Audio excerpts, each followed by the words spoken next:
Hello and welcome to episode 7 of Unstoppable, the podcast. My name is Kerwin and today we're getting all spiritual. Let me tell you, we are going to be interviewing Preethaji. Preetha Krishna is a teacher of modern spirituality. Now, this lady is incredible. Let me tell you, in 2002, she founded the movement for the Golden Age in Bangalore.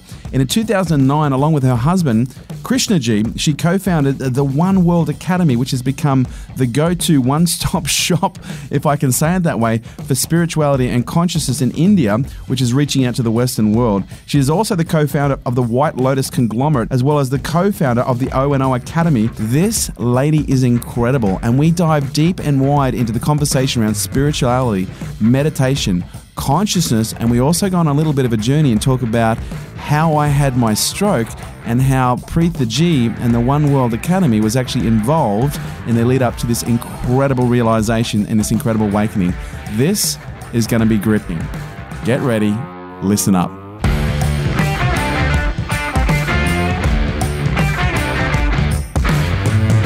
Preethaji, thank you so much for joining us for our podcast. It's great to have you here in Australia. Well, thank you so much for this opportunity, Kerwin. No, you're welcome. Wonderful it's great to have you be here and to be a part of your podcast. Fantastic.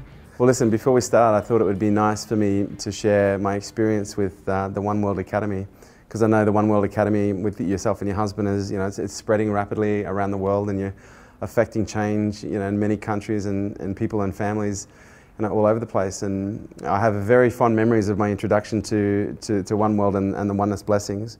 Back in 2009, one of your students, or I think it was one of your, what do you call it? Was it the faculty? One of the faculty. Yeah. Diksha? No. Dasa. Dasa, yes. Dasa, one of your Dasas, came to Sydney, and they did an incredible discourse for us, where there was maybe 15, maybe 20 of us in a room. And he came in and he was wearing this beautiful white robe, and I swear to God, when he came in, he floated in the room. He was just almost walking on a cushion of air, and he was so happy. He had this look of peace and joy on his face from the moment he arrived. And what was amazing is he had a really bad flu, so he was really sick, but he was still really content and really happy. And he sat at the front of the room in a chair, exactly like you're sitting right now, took his slippers off before he got on the chair. And he spent the first maybe 15 to 20 minutes of the discourse not saying a word, just looking at everybody. And I remember for the first maybe minute or so, I was like, what's going on? Isn't he supposed to be talking? And then after about a minute, I was like, okay, I understand. He's just observing. He's just observing. And it was amazing to see the different reactions in the room, because I was sitting in the front row and I'm having a little bit of a look around, and some people were very uncomfortable in the silence, and some people were, judging the silence, and others were wondering what was going on, and very few people were really at peace in the silence. And then for about 20 minutes, he started to speak, and he spent maybe, it was a good 2 hours sharing his philosophies about life and love and spirituality, and the metaphor of the internet and connectedness. And then at the end of it, he invited us to receive a blessing, the oneness blessing that you guys talk of. And the incredible thing was, he said, look, this blessing that I'm about to give you, we've actually observed the brain and how the brain operates under fMRI when we give these blessings, and we've observed that the parietal lobe slows down and the frontal lobes start to become more active, and explained how, which for most people who are listening who may not know this, he explained that the parietal lobe is the part of the brain that is responsible for us feeling separate from the world. And he related it to, when we feel separate, and then you apply beliefs and perhaps, extreme perspectives and values on top of that, and you have two that are in opposition, that can create levels of conflict, and at higher levels culturally and at a country level can be even more. So he said, the reason we call it the oneness blessing is because this part of the brain starts to slow down, and your frontal lobes start to become more active, and you start to feel more connected and less separate from your world. And I remember thinking, wow, that's incredible. So he said, I'd now like to give everyone their blessing. And so I was front row. He goes, everyone close your eyes. And so I'm like a 5-year-old at the best of times. So he told me to close my eyes, and I was peeking out the side to see what he was doing. And he started down the end of the row, and he was, the chanting and the music was playing, and he was giving his blessings. And then I kept on peeking out the side of my eye, and then he got to me. And then as he got to me and he started to bless, I started to hear a quiver in his voice. And I opened my eyes and I saw that his hands were shaking a little bit. And I remember thinking to myself, his hands weren't shaking for anybody else. What the hell's going on? And then all of a sudden, I remember feeling like a deep sense of peace. And I grew up, I had a very fortunate upbringing where my mother introduced me to, to physical healing and energetic healing at a very early age. And so I've had a lot of experience with, with energies and healers. And to be able to feel a blessing like that was quite actually incredible. But where it got interesting was the very next day. That was at, let's call it 8 o'clock in the evening. The very next day, it was 2 minutes to 4 o'clock. I just got home from a workout. I was going into my house and I was working from home at the time. And this was February 24th, 2009. So that was February 23rd. Okay. And then all of a sudden, I was talking to my PA, and she looked at me and she said, "Kerwin, I think you need to sit down." And I was like, "Why?" She goes, "You need to sit down." And then I started to talk, and all of a sudden, I started to lisp. And I looked down, and my face started to collapse. My mouth opened, and I just had drool just came pouring out of my mouth onto my chest. And I was just like, I looked at it, and the first thing I could do was actually laugh. I actually laughed. I looked at her and I laughed. I was like, and I had drool pouring down my chest, and she's like, "Oh my God." And she says to me, "You're having a healing reaction from your blessing last night. Sit down and ground yourself." And so I crouched on the ground, and I went to put both my hands on the ground. And I remember putting both my hands on the ground, because she's saying, "You need to ground yourself, put your hands on the ground." And I put what I thought were both of my hands on the ground. And I remember feeling with my right hand, it was very cold. And my left hand, it was very cold. But then all of a sudden, she starts yelling at me saying, "Put your left hand on the ground." And I looked up, and my left hand was actually up here, and it was twisted. Okay. And then I laid down, and everything went completely quiet, and I was maybe unconscious for what felt like 30 seconds. Okay. And during that time, and this is where it gets a little bit weird, not only did everything go dark, but all of a sudden, I literally felt like I tapped into the mobile phone network.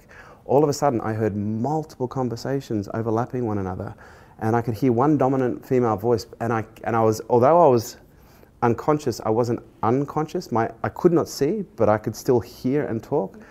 And so my PA was going, "I'm going to call I could hear her saying, "I'm going to call an ambulance." And I said to her, "Don't call the ambulance, listen." And she says, "Listen to what?" I said, "Listen to the voices."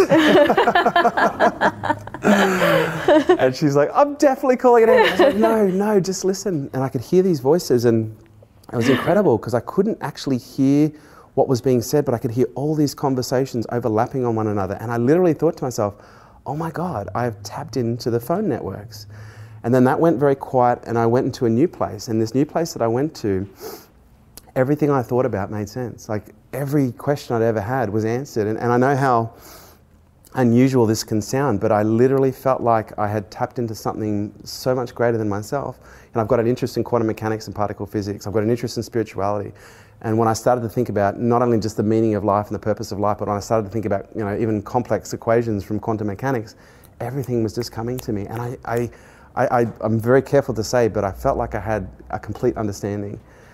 And then I got taken to another place, and this other place that I went to, I was presented with a choice, and it wasn't a verbal choice. It was just a choice that I was aware of, and the choice was, you can stay or you can go. Yeah, okay. And I remember at the time thinking, I've lived many lives. Okay, we've all lived many lives, but in this life that I've been in, I have really lived many lives. Like, I've enjoyed so much experience. I've lived so much in this vessel that I've had. And I remember thinking to myself, if I died today, it wouldn't be a dishonor. It wouldn't be a shame, because I've already lived so much. And I remember thinking, without attachment, I'm actually ready to go. And as soon as I said, I'm ready to go, my eyes opened and I was awake. And my PA was there, and she's crying. I'm lying on the ground. She's got one hand over my hand, one hand over my chest, and she's crying. And I got up, and I took a few steps, and I stumbled. And the short version was, I get taken to hospital. Okay. And at first they thought I'd had an epileptic seizure. And then they gave me a CT scan. They said, "Oh, nothing's wrong with you." And they're about to send me home. And then an Indian doctor comes in, and he goes, "We're just going to send you for an MRI, just to be sure." So they sent me for an MRI, just to be sure. And then he came back, and he goes, "It appears that you've actually had a stroke." And I was like, "Okay." He said, "You've had a 2 3/4 centimetre stroke in your parietal lobe, Okay. in your brain." And I was like completely, and he goes, "Can you think of any reason why this would have happened?" And I said, "Well, there was this Indian dude." And I tried to share the story. The doctor's like, wasn't interested, didn't want to have a bar of it. And the miraculous thing was, for the next 2 weeks in hospital, the doctors were trying furiously to find out why I had this stroke. But what was interesting is I knew why I had the stroke from the very beginning. And and I don't want this to necessarily, this is not about a warning for anyone. This was about understanding that the gift that was given to me was a great one. And from the moment that it came on, I knew it was a gift. Like I knew it was a gift that was given to me by the blessing that I received. So the moment it came on, I didn't resist it, I didn't fight it. And then for the 2 weeks in hospital, I let the doctors do their things and try and work it out, and they couldn't work it out. There was no explanation for the stroke whatsoever. But what was interesting is over the next, they said to me that I probably wouldn't be able to work for at least 12 months or more. I was back doing what I do 6 weeks later. And I always used to, before I'd start a presentation, I always used to leave like 20 minutes at the beginning of the presentation where I'd have nothing planned, and I'd just get up there and I'd tune into the audience and I'd allow whatever to come through me to come from the audience, to just be of service. And 6 weeks later, I was back on stage and I started to share. And all of a sudden, things started coming from me and I had no idea where it was coming from. Like there were things that came out of my mouth, and as I'm saying them, I'm thinking to myself, I don't even know where this is coming from. I have no idea. And over about 9 months, I started to document all what was coming out. And it wasn't until maybe 6 months later that I realized that what was coming out of me was the realizations that I'd had while I was actually having the stroke.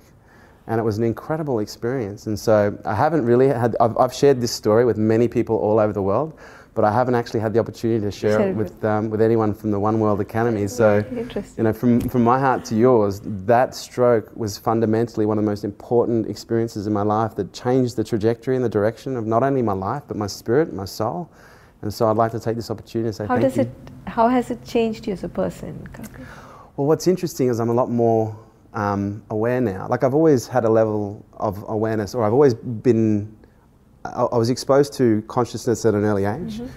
And so I've always been, you know, developing a level of awareness. But since the stroke, I'll give you a great example. I lost, for the 2 weeks, almost a month in hospital, I had a 15-second memory. And I lost the ability to communicate properly. So every 15 seconds, someone would hit the reset button and I'd forget what's just happened, right? And I'd have problems communicating. And so what I started to do is when people came to visit me in hospitals and the doctors and the nurses came in, they would talk to me, but I knew within 15 seconds, I was going to forget what they said. And so I stopped listening to people and I started feeling people. So I started listening not with my head, I started listening with my heart. And you know, my mother's a clairvoyant and a psychic, and so I've always felt like I've had a bit of a gift when it comes to intuition and feeling, but I felt like the stroke just accelerated it and just opened up this waterfall of intuition that now serves me every single day. And I'm very grateful for the work that you guys have done, because, you know, it's certainly touched my life. Amazing. I didn't know this. No. Well, I was a little bit worried to tell you, because I was like, oh geez, how do we, you know, we're starting a conversation, like, oh, you gave me a stroke. But it was beautiful. It was really a beautiful experience. We've never heard of giving a stroke, but yes. But it's incredible. It's incredible, the power of a healing, but as long as we don't interpret the healing in the wrong way, because a lot of people interpreted my stroke as being bad, but from the moment it happened, I knew it wasn't bad. I knew it was a blessing, I knew it was a healing, and it was giving me something great. So for those people who are probably intrigued at home now thinking, oh my God, what is this One World all about? Why don't you tell us what the One World Academy is all about? Coming from your experience, it has made you into a better human being. A human being who can connect, who can love more, who is not in oneself feeling separate and alienated from the world. Just as we began this whole conversation, as you're talking about your relationship with your kid, it's amazing. But not many people share that experience with their children.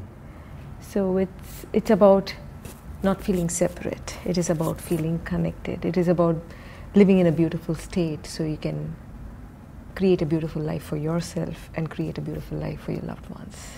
So it's a wisdom and philosophy school. It is coming together of a direct experience and liberative wisdom, so we can transform and revolutionize one's experience of life.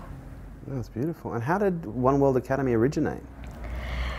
We have a tradition of being part of the spiritual oneness. Krishnaji, son of the founder of Oneness, and we had an experience as a family about 8 years ago. So 2008 is what we're talking. And it was an experience where we met with an accident, but it was not a bad one. We emerged safe from the accident. And in that experience, in that accident, there were so many questions that got answered for my husband. And he was able to see the actual reason why humanity was suffering. From that experience started One World Academy. it's a solution for humanity's suffering, because in that experience he was able to see that humanity suffer not because of others, not because of some circumstances. It can trigger stress in us, but we continue to live in that state of suffering because of a preoccupation with oneself. And he was able to see it so clearly when we met with that accident. Wow. That it was that constant preoccupation with oneself was causing him so much of pain. And there was a way out to live free of that suffering. Because when you live in suffering, when anyone lives in suffering, we only perpetuate suffering. When we are living in stress, we only perpetuate stress. There is another way to live life, to live life from a beautiful state. Well, it was Buddha who said it beautifully. He said, life is painful, but suffering is optional. Suffering is definitely optional, and it's a choice. And this entire philosophy that is developed is around yourself, and how much the preoccupation with yourself is separating you from the rest. Yeah, right. Separating you from the world, separating you from your family, separating you from your community that you're living in. That's beautiful. So you and your husband, Krishna Ji, you aim to free people from unhappiness and suffering. So how do you do that? The first important insight or realization is that we live only in two states.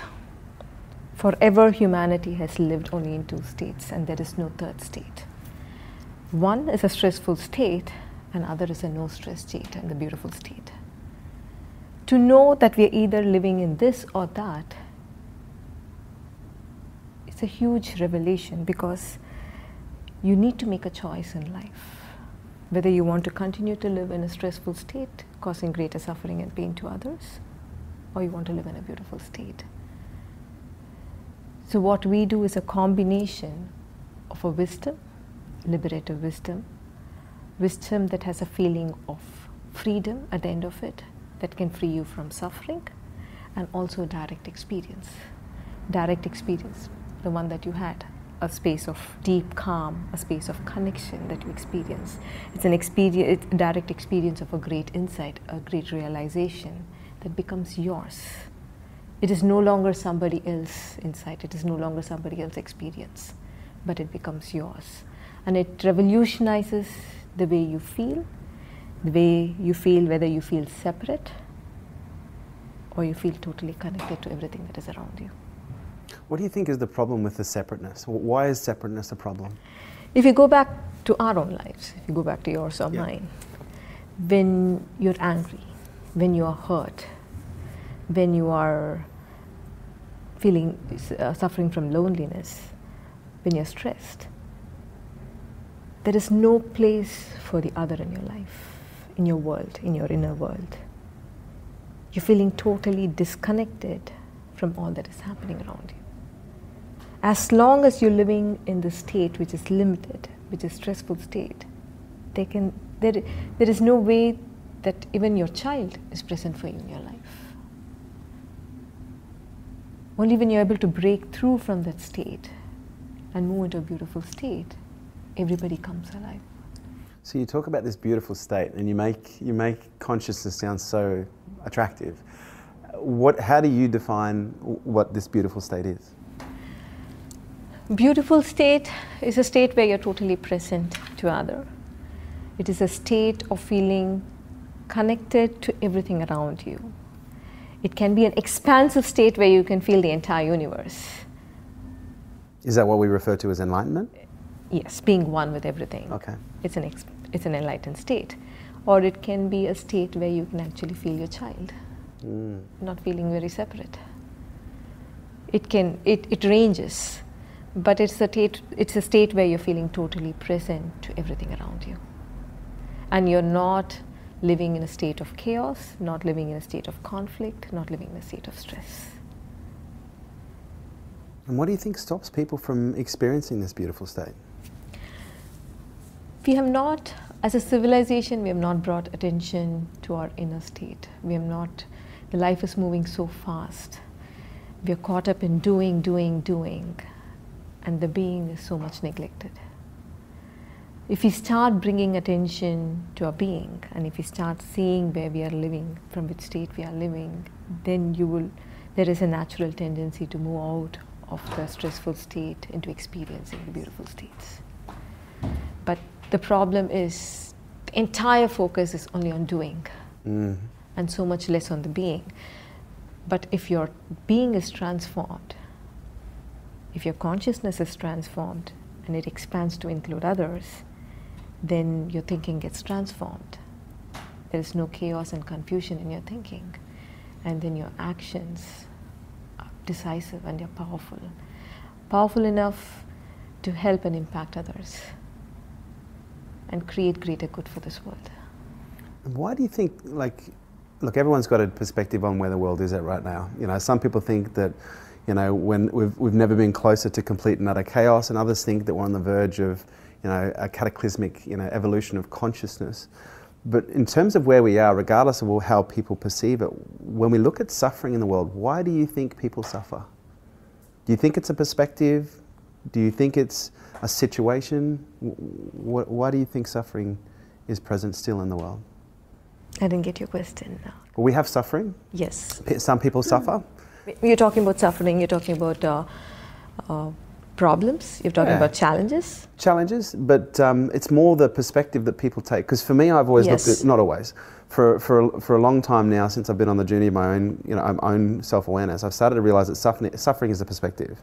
You know, because you can have two people in the same situation, and you can have one person that is, you know, completely grateful and feeling totally blessed and connected with whatever is happening in their world, and you can have someone right beside them experiencing the same situation and experiencing resentment and hate and blame and guilt and shame in the exact same situation. The only difference is the two people.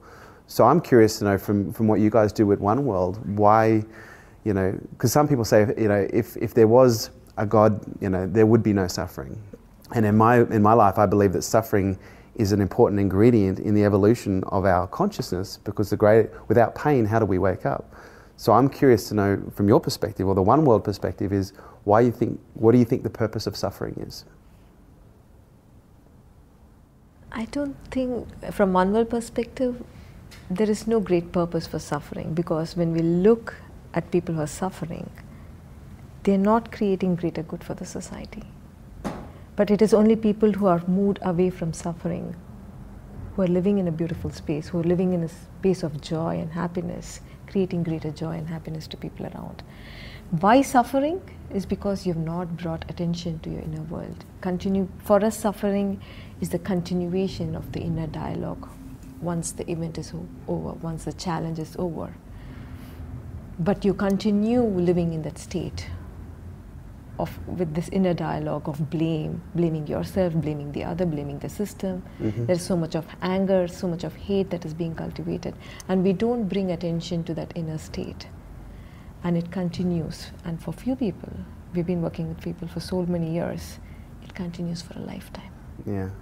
And it doesn't stop with a lifetime, it continues for generation, because we not only we not only give to our children the financial inheritance, but also the emotional inheritance. Yeah, and we epigenetically transfer our state to our children. Yeah, I believe that. And it is very important that every one of us decide to live in a beautiful state, not in a suffering state, because it's important that we create a wonderful generation for the future. But do you think suffering is important? Because for me, I look at it, without suffering, why would we look for something else? You know, I think again it was Buddha who said, the greater the pain, the greater the awakening. But awakening has to happen, right? Yeah. What about wallowing in suffering and living in that state of suffering, not getting out of it? Which, as you said, some people do. But do you think suffering and pain play an important role in the awakening of an individual? You mentioned yourself that your husband had an accident, and it was through the accident that the One World was born. Actually, we have people asking us, like, what is your greatest suffering? It was just a moment of an accident where he was able to bring attention to how suffering was continuing. Right. It is a matter of insight. But we don't believe in one person needing to have lived in suffering or lived a lot of life in suffering in order to experience beautiful world. Let me share with you. We as a couple live it is very important for us to create a generation which can help and support and who can be compassionate and loving. I don't think Loka, my 13-year-old, has suffered a great deal. Understood. But she's an amazing individual. Yeah. An individual who can connect, an individual who can be kind, who can be loving, not in terms of values and ideas that we have dinned into her. We have never done it. We have not asked her to be this. Yeah. But just with the experience of love and connection that she shares with us. She reflects the environment. Yeah. She doesn't need to suffer to be that person. Yeah, understood. You don't need to make her feel that, you know, life is other way so that you have to live this way. No. Just that way of life is like, just be kind, just be loving. It's definitely not a matter of ideals, because we don't believe in dinning in ideals in children. Yeah. Because it kind of creates so much of conflict within oneself, and that conflict only separates. There's no big deal about conflict. Yeah. It only separates you from the rest. So it is a way of life, it's a natural state where you can live in a beautiful state and you can love, you can be kind, you can be compassionate, you can create a difference in the world. No. I don't think she suffered a great deal. You can ask her. Well, I think that's a great perspective, because, you know, I think there is a lot of teachings out there. And again, I share with you what I reflect from my own experience, which is my awakenings, and I've had many, have come from, you know, numerous, you know, painful experiences. I've had 7 near-death experiences, and every time, and the stroke was the last one, and every time I have something, it wakes me up that little bit more. But to hear your perspective, especially with a child who comes into an environment that they don't need to suffer in order to experience the beautiful state, that's going to be refreshing for many people to hear. You know, because some people are probably in a situation right now where they haven't got pain, they haven't got suffering, but they would like to feel more connected. You know, they would like to experience this beautiful state that you speak of. And you know, with some people telling them that you know, that pain is the awakening, they might be searching for pain in order to wake up, and where in fact they actually don't need it in the first place. We hear great speakers starting their life from a painful experience or a great deal of suffering that they've experienced as a child, or something that has happened in their lives. Life need not be that way. Me, Krishnaji and I, we don't believe in, like, you need to be in suffering in order to be awakened. That's refreshing. Yes. That's very refreshing. And a lot of people get a huge sigh of relief with that.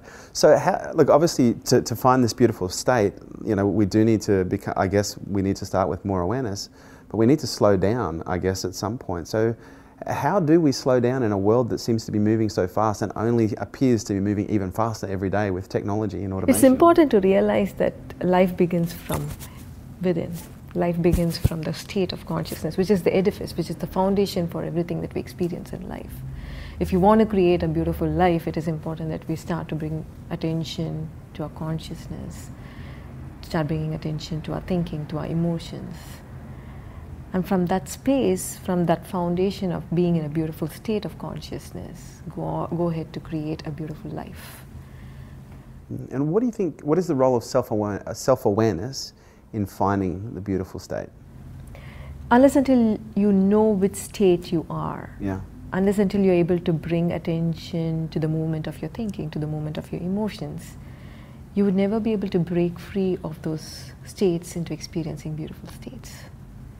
It is not like trying to say you're here, you need to get there, but it is to say that you are here and there is a totally different way of experiencing life. And the stress dissolves as you start bringing greater attention to yourself. And one of the processes you use for that is meditation. Oh yes. Meditation. One of the clear paths that we use is for meditation, because definitely we use liberative wisdom. For us, wisdom, the right wisdom, the liberative path is very important. Yeah. And what we see is when people do get back into their lives, it is important to hold the insight very clear in them, because they're able to see what is happening within them as it is arising. And meditation is the path. For us, the practice is about returning back to a beautiful state of consciousness. So what does meditation mean to you? For us, it means declutching from habitual negative states, or habitual negative thinking, or habitual stressful states, I would say. Right. Because as kids, we grow up, we tend to live in one particular state of stress. We get back to that state of stress again and again. Few people experience fear more than the other. Few people experience sadness more than the other. Few people experience loneliness more than the others. But there is one state that we get back to again and again. And any challenge that comes up, we get back to it. Any challenge that comes up, we move into anger. Any challenge that comes up, we move into sadness and loneliness. So it's the default. It is, yeah, it becomes your baseline state and you move into it again and again. So it is important to use your awareness. It is important to use the meditation to make sure to see where you are. Because the states are very seductive. You have lived growing up with it. It's become an addictive state. You don't even know, but you're back there. Yeah. So it is important that you get centered, you know where you are, so you can move out of it. That's beautiful. And look, I think for a lot of people, I did a post on Facebook the other day, like I've been meditating now, like as a practitioner for 20 years. And every now and then, still meditation feels like I'm just thinking about my problems with my eyes closed. And for some people, you know, they have different practices. You know, I know for me, I started with guided meditations when I was very young, and then I started learning Vipassana in my early 20s, and then I moved into transcendental meditation, maybe about 5 or 6 years ago now. And one of the biggest questions I get from people is, what type of meditation should I do? And I always start with the one that feels, you know, the one that feels right for you. But when you look at the meditation that you teach at the One World, I know with Vipassana, it's all about observation of self and body, and with transcendental, it's about, you know, focusing on a mantra and focusing the mind on the mantra. What is it that's unique about the One World method of meditation? For us, Vipassana is about observing oneself, but we observe ourselves in the light of the insight. So it leads us to a state of freedom. So it is liberative in nature. So for us, the wisdom comes very closely to a practice. It is about experiencing freedom, it is about experiencing liberation at the end of it. Right.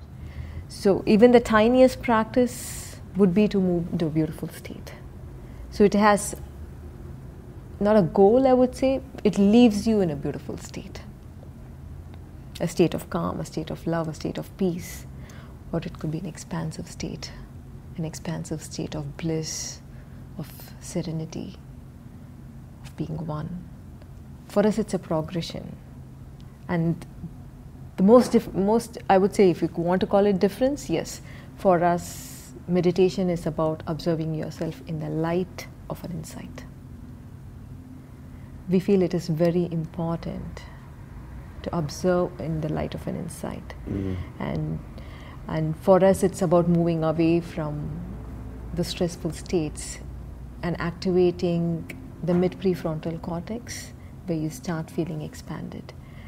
And if you look at yourself, it is not when you're angry that your life is beautiful. It is when you feel connected that life is beautiful. When you're having your sausage with your son, life is beautiful. Yeah. For us, for us, meditation is just not about, it's not an end in itself. For us, meditation is about moving into a state which can impact life around us, which can impact your family, which can impact your kid, which can impact everybody in your organization. And I actually got a question the other day that I answered on one of our shows called Hey Kerwin, where someone said, you know, what is the magic pill that I could give them that will help them drop into a deep meditation or deep state of meditation very quickly? And my answer was, well, you know, that's like going to the gym and saying, you know, is there any magic pill I can take in order to lift? It doesn't happen that way. Yeah. But there is some meditation as a happening. So if you look at meditation, we can classify it as concentration-based meditation. Yeah. Like you focus on a mantra or focus on your thing and separate everything else, and the focus, you try to get back focusing on that thing. Or it's a flow-based meditation, like Vipassana, like start observing what was happening within you. For us, it's very important because it's important that we bring observation to our deepest, innermost thought and thinking and emotions and your consciousness. But there is also meditation as a happening. It happens for few people. It happens when you're fasting for several days. It happens when you receive when you enter into a field, or it happens when you receive a diksha, or it happens when I sometimes actually feel like I'm meditating when I'm cooking. Yeah, absolutely. Yeah. And even sometimes when I'm in the garden and I'm gardening, Yeah, I it feel is like not separate. Yeah. Meditation is about bringing total attention to whatever is happening. Whether it is happening, your focus is within you, or you're doing something and the focus is there, or you're relating to you, your family or your kid, the focus is there. But just doing it, being whole, and doing it completely. My experience for meditation has become an incredibly important part of my life, and if anyone was to say to me, what would be the top 3 things that you would do in order to, create a superhuman life, like meditation would certainly be one of the most important things that I would say, if not the number 1. Like, it's had such a fundamentally huge impact in my life. But I do get a lot of questions from people who say, I try to meditate, but I always have these random things that just pop in my head, or my mind is really noisy, or there's always a distraction. What advice do you give to people who have tried to meditate and they've labeled themselves as someone who can't do it? Like, what do you say to those people? We actually addressed. We have a practice called the Soul Sync meditation that everybody, most of the participants, most of our students do it around the world. And the nice thing about that meditation, it is to answer this question, because many people are not able to focus, are not able to get themselves centered, and they feel a lot of noise because they're hearing it for the first time. The noise is always there, but once you start bringing attention, you hear it much more than what you've heard it earlier. So this meditation involves step-by-step practices. Like, it involves breath, it involves movement. It kind of makes you centered, makes you feel that you can do it, and at the same time leaves you in a space of feeling expanded, and you hold a vision for that day, whatever you want for that day or for that period of time in your life. So it's a beautiful meditation, but it involves techniques. Right. It involves like a step by step. But it sounds like it's more physical. It involves more stimulation to focus. Yeah. Right. Because we use touching of the fingertips so that you can get more centered. It gets you more calm. Then it's about a humming, which releases nitric oxide, which makes you more calmer. So it is like slowly, progressively leading you into a state. So that's interesting. So when we hum, it releases nitric oxide, and which makes us more calm. Yes. And I guess that's why the Om is such a powerful hum. Okay, cool. So I know that you guys work with transcendental science and intelligence and heart. Can you explain how important has science been for One World when it comes to spreading your message to the rest of the world? It is a lot of conviction for people, because the activation of the mid-prefrontal cortex is very ancient. Yeah. It's probably thousands of years old, where the ancient Indian sages have spoken about this, activating this part to experience enlightened states. But science is getting there. Science is right now speaking about activating the mid-prefrontal cortex. They call it Brahmagarbha. We are calling it the mid-prefrontal cortex, just to feel expanded, move you into a state. So science is coming there. Science is actually showing what is happening when we meditate, what is happening when we have this revolutionary insights in our lives. So it is just a empirical conviction, I would say. Yeah. And then, because it does help people get their head around it. Yes, definitely. Because I know when I first started learning about meditation and Gautama Buddha, and I was reading about some of his philosophies and how he was sharing things that science have only just found out about in the last 20, 30 years. And what I've discovered from my own experience is when we can provide science to people with the philosophy and the spiritual nature of what we're trying to present, it just enables them to grasp. It becomes a reality. It's not like about trying to do something that they're not knowing what they're doing, but they actually know that this part of the brain, actually limbic system, gets shut down. You're not living in those states of fear, stress and anger, but you're activating the beautiful part of your brain where you feel a sense of expansion, where you feel greater connection to everything around you. And even more deeper, those transcendental states where you feel being one with everything. It's about activating that part of your brain. And people, I think, get more convinced. They know it is. There is a lot more awareness going on in terms of trying to live life differently. People are tired, very tired. And they're looking for change. Yes. And when we talk about, a lot of people talk about manifestation, and they talk about the importance of meditation to help people align with their thoughts and their intentions. in order to increase the probability of being able to manifest, you know, either certain situations or outcomes. What role does manifestation or form play in the One World space? Oh, it plays a huge space, because we believe a state of consciousness directly impacts what you want to manifest in your life. Do you believe that our state of consciousness actually instantaneously affects our environment? Yes, because it's not a disconnected and disjointed physical universe. Yeah. We believe it is disconnected, we believe we are separate and we're not part of this, but it's not so. And the separation between mind and matter is just an illusion. More you are in a beautiful state, more you're feeling expanded. You feel that the entire universe is coming together, rearranging itself into patterns to manifest your heartfelt intention. So you believe it is possible for us to manifest? Yes, our it is heartfelt possible. Intentions? Yes, and we have many people manifesting by living in a beautiful state of consciousness. It is not a positive thinking, it is not visualization, but it is your state of feeling expanded. So you expand, I mean, there's no boundaries to expansion. Yeah. It is the entire universe. It's limitless. And it's limitless, and it rearranges to manifest what you want.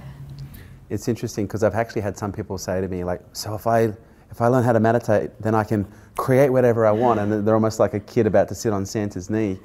But for me, I've always seen meditation as a way of affecting probabilities. And yes.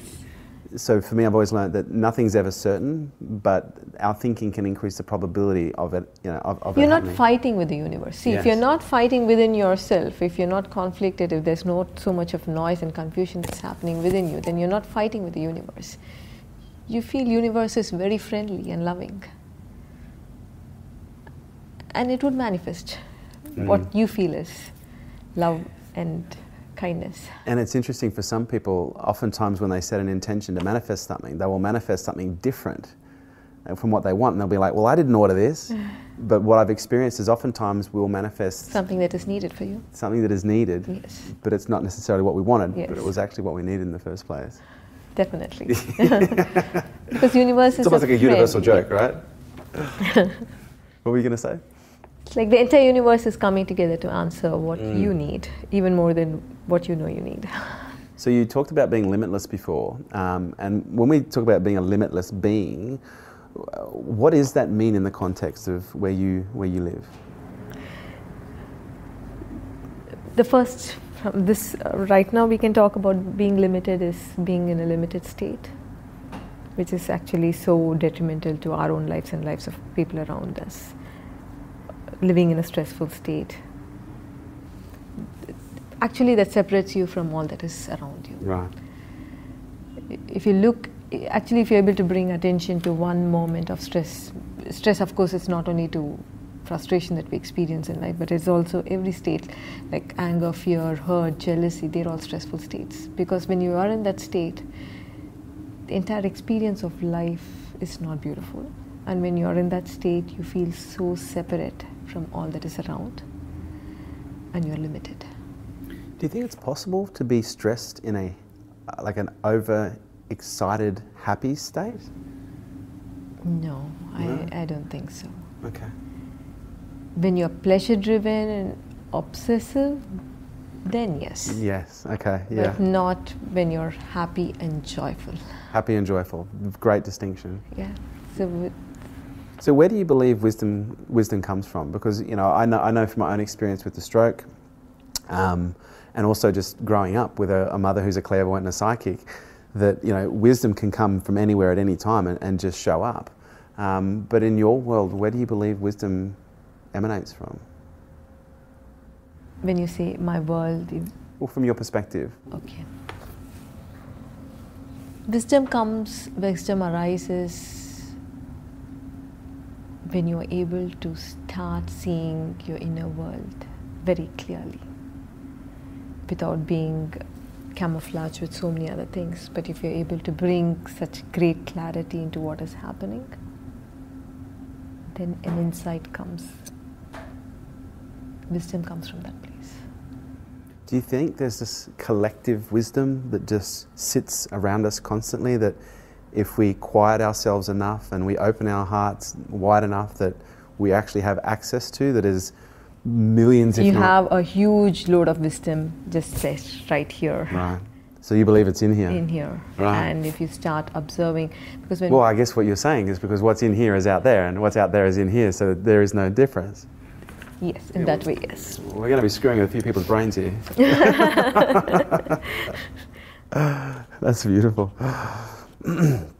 So for someone who's maybe listening to this and going, you know what, I would like to experience more of a beautiful state, I'd like to experience, you know, more of a connected life, like where would you suggest someone to start? We can start with meditation. We can start with, we have definitely practices at One World Academy, which is available. It's available online, so if they want, they can access that. But beautiful. Meditation is a beautiful tool to start with. It's not about, it's not a lifestyle. It's becoming a lifestyle. But if you start living, if you start meditating, if you start living life from a more beautiful state, which we call a no stress state, yeah, the entire life changes.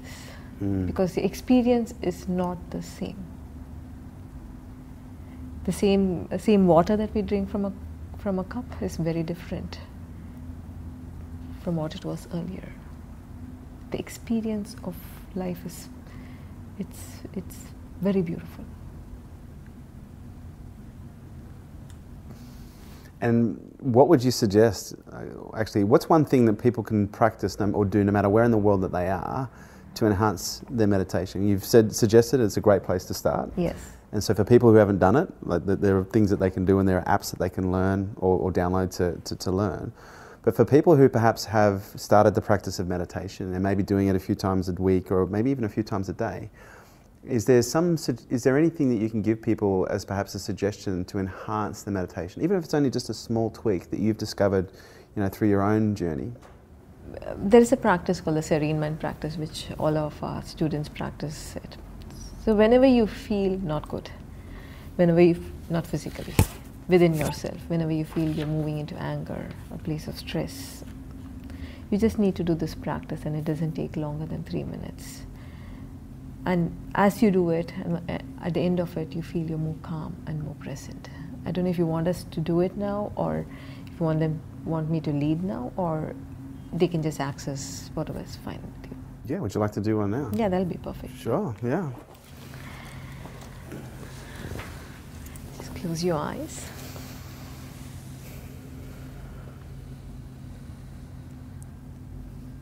Bring attention to your breath.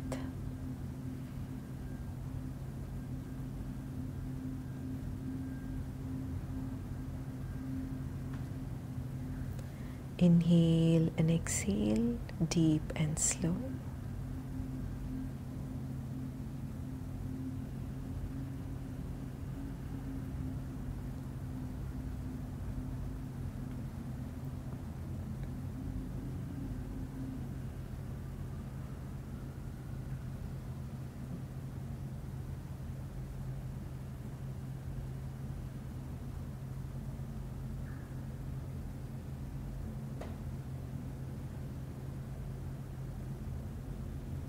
Identify the exact emotion that is arising within you right now.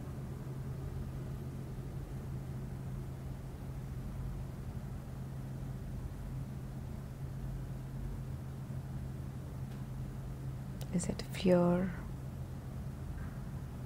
anxiety, irritation, frustration? Or is it joy, calm, peace, love, or connection?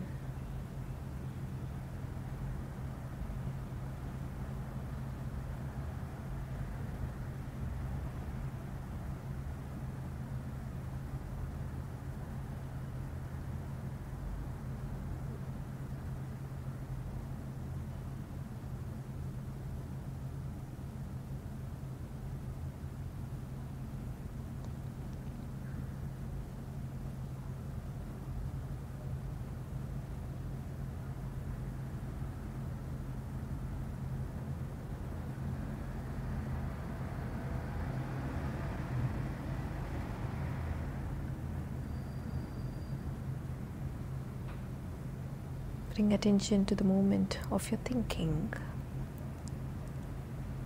Are you engaged with your past? Or are you engaged with your future? Or are you in the present?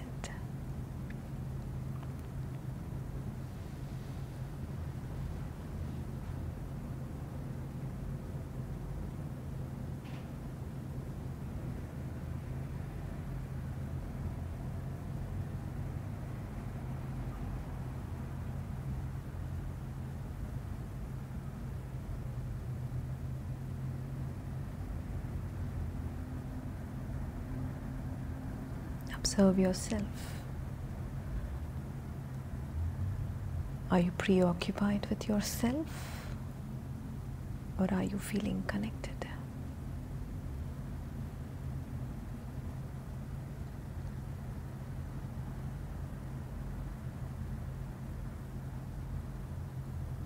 Do not try to change anything, just observe.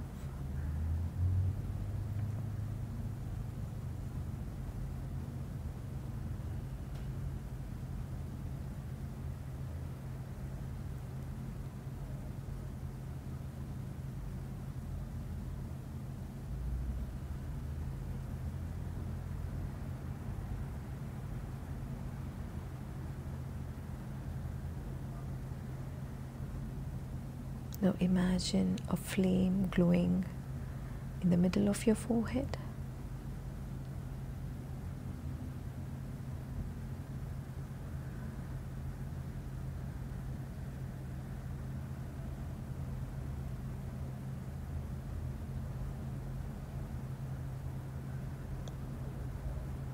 See this flame moving to the middle of your skull.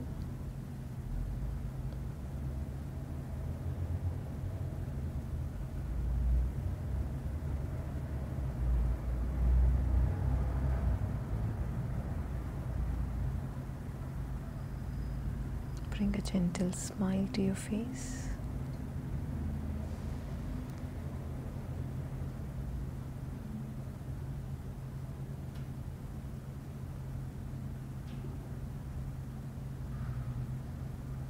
Open your eyes whenever you're ready.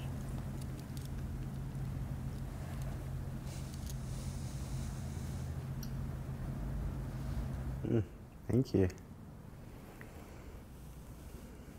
This practice we use whenever one is feeling disturbed. Whenever one is feeling disturbed, right. One is feeling stressful, one is moving into anger. It moves you out of that place into being more calm. That's beautiful. Thank you for that. I'm curious to know if you, at the One World, have used meditation in your philosophies and the intelligence that you have in order to treat addiction. In order to treat addiction. Yes. Every practice, I mean, actually, if you see when we talk about addiction, it is about getting into it, even without knowing, realizing that you're in it. Yeah. Actually, the entire world is there. We are moving into stress as quickly as possible because we don't know. So the practice that we're doing definitely helps you out. Slowly but surely gets you out of it. Right. And if you look at all our students, they know how to get off that place much more easily. It's not that you never get angry. It is not that you're never going to feel sad, but you're not going to live your life from that place. So you're getting out of it fast. So in that sense, yes, the entire practice that happens, the wisdom that is happening over there, it's to help you out of moving away from addiction. Right now it's addiction from stress, but any addiction is addiction. So do you also use it when it comes to people with substance addiction? Because I know most people, when they think of addiction, they typically think of substance or alcohol. And it just needs greater perseverance. It just needs greater support. I would say it's important to have the support of the entire system and the family to help. At the same time, the person must be willing to get out of it. Yeah, and do the work. Yes. But it is interesting, especially in Western psychology, when we hear the terms addiction, most Westerners aren't aware of the fact that their emotions are addictive. Yes. You know, although Eastern philosophy has known about this for centuries. Yes. You know, it's been widely practiced. And meditation is a great way for people to alleviate their addictions from their emotions. Definitely. But I've also experienced... Any form of addiction. Well, that's what I was going to say, even for because I'm an addict.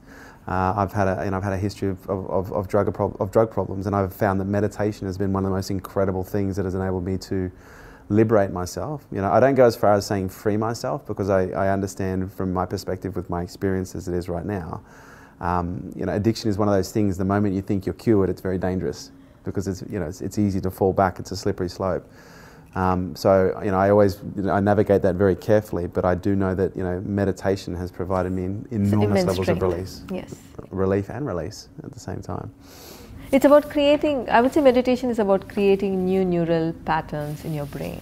So when you talk about, you get addicted to something probably because of the pleasure that you get from it, or you just escape from whatever that is, the loneliness that you suffer. But if you're able to create new neural pathways, like say, it's like surging current that creates the riverbed. So you're creating a new neural pathway with a new state of consciousness for a beautiful state. Then slowly the old pathways wither away. Then you start experiencing more and more freedom. So for a lot of people who have probably experienced, whether it be exposure to personal development or even some philosophies around spirituality and manifestation, and there's a lot of information that talks about the importance of the brain and how the brain is sending out these these waves and has this impact on the electromagnetic field in our environment. But not a lot of people in the West really focus on the heart. So I'm just curious to understand from your perspective, from the science and also from the philosophy and your experience with One World, like the role of the heart that it plays, not just in meditation, but also when it comes to us expressing our wisdom and being open to the wisdom that we have, within us and around us. The separation between the heart and the brain itself, I think, is not right. It's not right in the sense, like, they're actually not separate. They're connected. And probably what the Western world is focusing right now is the actual activation of the brain for different emotions that we feel in our heart. So they're connected in that way. So not that heart is independent of the brain or the brain is independent of the heart, but whatever's happening here impacts that, and whatever's happening there impacts. I think it's easier to study the brain, so there's a lot of more focus that's happening on the brain. Which part is active when you feel something, which part is not active. But actually there is no separate, like, at the end of it, when you activate certain parts of the brain, you feel greater connection. You feel greater love, you feel greater joy. When we talk about activating the mid-prefrontal cortex, it leaves you in a space where your heart is expanded. I would say the Western way of studying and analyzing is more on the brain, more because of it's easy to verify in terms of using those fMRI and seeing which part is active. But it actually activates your heart. You feel more connected, there is more love. You feel it all here. There is more love, there is more joy, there is more connection. But you don't say you feel it here. This is true. But activating certain parts actually is meaning to activating your heart. And what do you think the role of intuition is on our journey?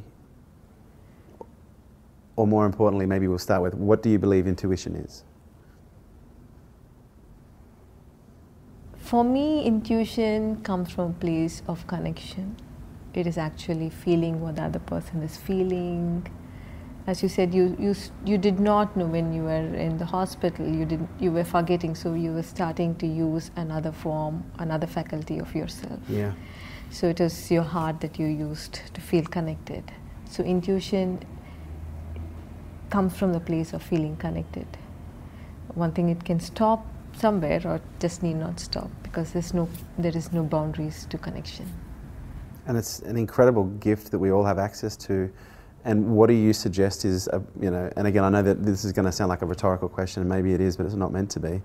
What do you think is the greatest, because I've found personally, the more in touch we are with that guidance system, like that internal intuitive guidance system, the more on purpose that we are, and the more, the more connected we are to where it is that we're going.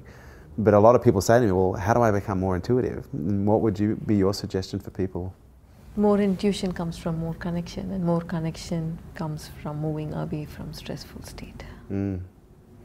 moving away from suffering, moving away from your stressful states leads you to a place of connection. That is only when you're out of that limited state you can feel another. Otherwise, there is no other person in your life. So as you move away from the stressful state, you experience greater connection. And from that place of greater connection, there's greater intuition in life. And if you look at our own lives, the most brilliant decisions of our lives, or most important decisions that have gone right, comes from a place, from the state, rather than from all the skills that we have learned, from the knowledge that we have gained. So it's important that we bring back attention to our state. What do you think is the role of the ego? The role of the ego? Yeah. Can we be more specific? So oftentimes in spirituality, people refer to enlightenment and they refer to the ego, and the ego is, oftentimes something that's presented as this barrier or this obstacle to achieving, in that sense, it's a sense of self. Yeah. It's your experience of self, whether you're feeling very limited to your body, to your mind, or is the sense of self expanded to include others. And when it expands a lot more, it includes the entire universe, then you're enlightened. Do you think the ego plays an important role in spirituality? Role in spirituality? You have to break free of that ego?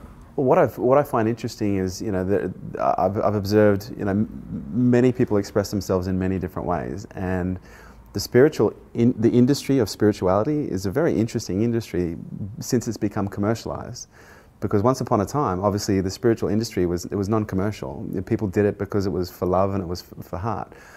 But now, with the commercial application of business models to spirituality, I've seen the advent of people who develop what I would refer to as the spiritual ego, whereby they... Oh, yes.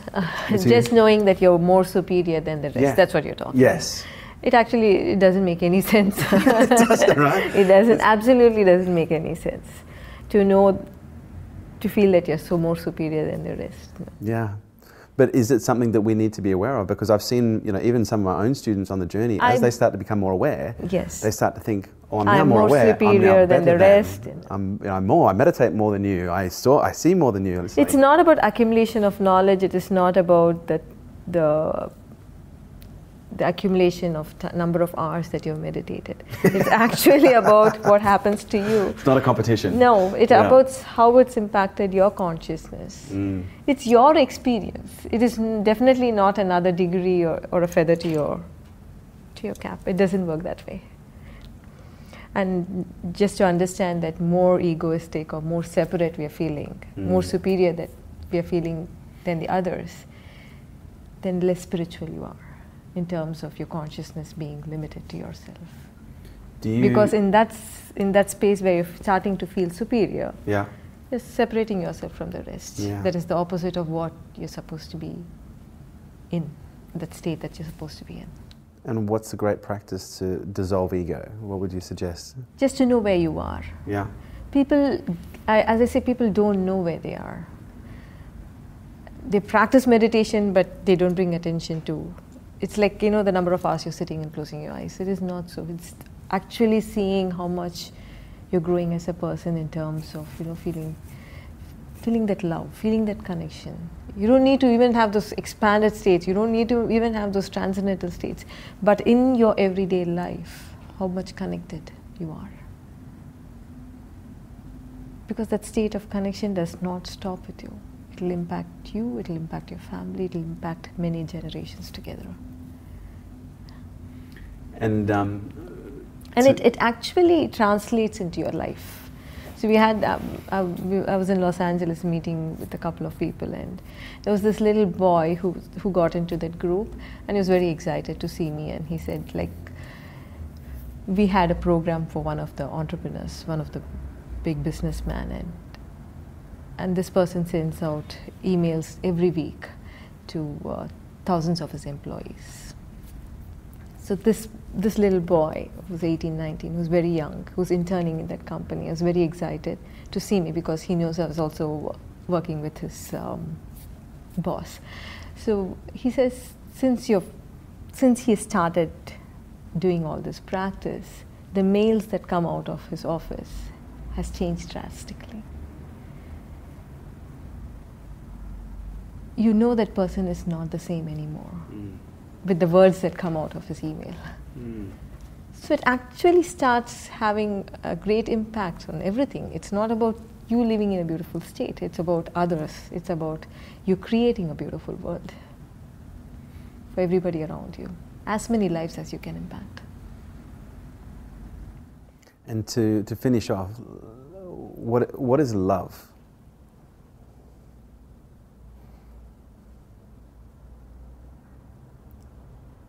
Love is a feeling that you experience when you feel connected. Love is a feeling that you experience when you feel grateful.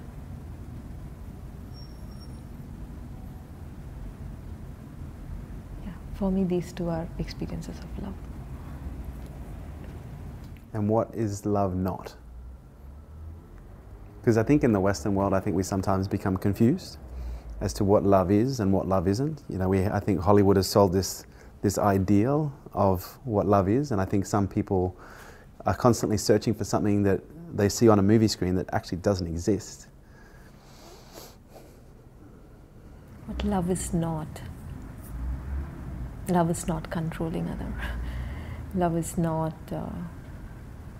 making the other person behave the way you want the other person to behave. From my experience, just letting me be the way I am, accepting me totally, not trying to change me, not trying to tamper with me, is love. Where I feel I can be myself, where there is no fear in that relationship,